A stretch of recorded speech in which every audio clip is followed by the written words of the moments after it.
জয় শ্রীকৃষ্ণ। বন্ধুরা, আপনাদের সবাইকে স্বাগত জানাই আমার চ্যানেলে। আজ আমরা এক পবিত্র যাত্রায় চলেছি, ভগবদ্গীতার 50টি শক্তিশালী শ্লোকের সন্ধানে। ভগবদ্গীতা শুধু একটি ধর্মগ্রন্থ নয়, এটি মানব জীবনের দিশারি। এর প্রতিটি শ্লোক এক একটি মণিমুক্তোর মতো, যা আমাদের জীবনে আলো ছড়িয়ে দেয়। আপনি কি জানেন, ভগবদ্গীতার এই শ্লোকগুলো শুধু ধর্মীয় দৃষ্টিকোণ থেকে নয়, বরং আত্ম উন্নয়ন, মানসিক শান্তি এবং সফল জীবনের জন্য অত্যন্ত গুরুত্বপূর্ণ। আজকের ভিডিওতে আমরা এমন কিছু শ্লোক আলোচনা করব যা আপনার চিন্তাভাবনা বদলে দিতে পারে। তাই পুরো ভিডিওটি মনোযোগ দিয়ে দেখুন। এই শরীরের মধ্যে আত্মা যেমন শৈশব থেকে কৈশোর, কৈশোর থেকে যৌবন এবং তারপর বার্ধক্যে গমন করে, তেমনি মৃত্যুর পর আত্মা অন্য এক নতুন শরীরে প্রবেশ করে। জ্ঞানী ব্যক্তি এতে শোক করেন না। আত্মার কখনো জন্ম হয় না, কখনো মৃত্যু হয় না। এটি চিরন্তন, অপরিবর্তনীয় এবং শরীর বিনষ্ট হলেও এটি কখনো নষ্ট হয় না। আত্মাকে অস্ত্র দিয়ে কাটা যায় না, আগুনে পোড়ানো যায় না, পানি দ্বারা ভেজানো যায় না, বাতাসে শুকানো যায় না। কেবল যজ্ঞের জন্য করা কর্মই মুক্তি দেয়, অন্য সব কর্ম বেঁধে ফেলে। নিঃস্বার্থভাবে কর্তব্য পালন করো, তাহলে সর্বোচ্চ সিদ্ধি অর্জন করতে পারবে। যখনই ধর্মের অবনতি ও অধর্মের বৃদ্ধি ঘটে, তখন আমি নিজেকে আবির্ভূত করি সাধুদের রক্ষা ও দুষ্টদের বিনাশ করতে এবং ধর্ম পুনঃপ্রতিষ্ঠা করতে। আমি যুগে যুগে জন্ম নিই। যে শ্রদ্ধাশীল, আত্মনিয়ন্ত্রিত, সে জ্ঞান লাভ করে এবং শীঘ্রই পরম শান্তি অর্জন করে। যে নিজের মনকে জয় করতে পেরেছে, তার মনই তার বন্ধু, আর যে জয় করতে পারেনি, তার মন তার শত্রু।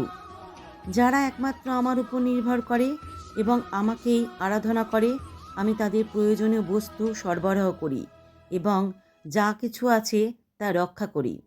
আমি সব জীবের অন্তরে অবস্থিত আত্মা। আমি সমস্ত জীবের আদি, মধ্য এবং শেষও। যে কোনো কিছু মহিমান্বিত, শক্তিশালী ও সমৃদ্ধশালী, তা আমার শক্তির একটি অংশ মাত্র। আমি কালের রূপ, যা সকলের বিনাশ সাধন করে।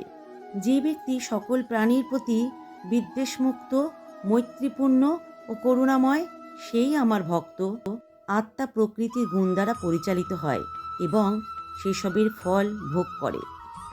যে আমার প্রতি অটল ভক্তি রাখে, সে গুণাতীত অবস্থায় পৌঁছায়। আমি সকলের হৃদয়ে অবস্থান করি। 3টি জিনিস নরকের দরজা: লোভ, ক্রোধ এবং কামনা। প্রত্যেক ব্যক্তির বিশ্বাস আর প্রকৃতির অনুগামী। জ্ঞান লাভ করতে হলে বিনীতভাবে গুরুর কাছে যেতে হবে। সর্বধর্ম ত্যাগ করে একমাত্র আমার শরণ নাও, আমি তোমাকে মুক্তি দেব। শ্রীকৃষ্ণ বলেছেন, তোমার কর্ম করার অধিকার আছে, কিন্তু কর্মের ফলে তোমার অধিকার নেই। কর্মফলকে উদ্দেশ্য করো না এবং নিষ্ক্রিয়তাও কামনা করো না। যে ব্যক্তি সমস্ত কামনা ত্যাগ করেছে, যে মোহ অহংকার মুক্ত, সে প্রকৃত শান্তি লাভ করে।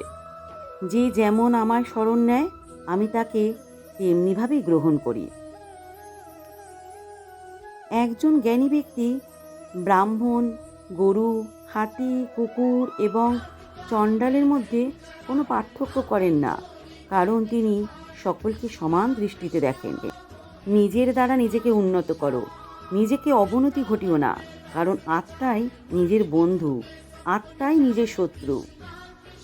এই পথে কোনো প্রচেষ্টাই বৃথা যায় না এবং ক্ষুদ্রতম ধর্ম পালনও মহাবিপদ থেকে রক্ষা করে।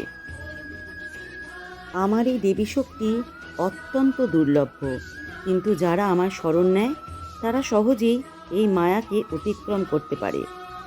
যে ব্যক্তি মৃত্যুর সময় যা চিন্তা করে, সে মৃত্যুর পর সেই অবস্থাই লাভ করে। যারা আমার উপর পূর্ণ ভরসা রেখে চিন্তা করে, আমি তাদের প্রয়োজনীয় বস্তু সরবরাহ করি এবং যা কিছু আছে তা রক্ষা করি। যে ভক্ত প্রেম, ও ভক্তি সহকারে আমাকে পত্র, ফুল, ফল বা জল নিবেদন করে, আমি তা গ্রহণ করি। আমি সব জীবের অন্তরে অবস্থানকারী আত্মা। আমি সমস্ত জীবের আদিও, মধ্য এবং শেষও। অখণ্ড ভক্তির দ্বারা কেবল আমাকেই জানা, দেখা, উপলব্ধি করা সম্ভব। আমি আমার ভক্তদের এই জন্মমৃত্যুর মহাসমুদ্র থেকে উদ্ধার করি। যে আমার প্রতি অটল ভক্তি রাখে সে গুণাতীত অবস্থায় পৌঁছায়। 3টি জিনিস নরকের দরজা: লোভ, ক্রোধ এবং কামনা। প্রত্যেক ব্যক্তির বিশ্বাস তার প্রকৃতির অনুগামী। যে ব্যক্তি আত্মজ্ঞানে উন্নত হয়েছে সে আর দুঃখ করে না, কোনো কামনা রাখে না। ভগবান সকল জীবের হৃদয়ে অবস্থান করে। জ্ঞান লাভ করতে হলে বিনীতভাবে গুরুর কাছে যেতে হবে।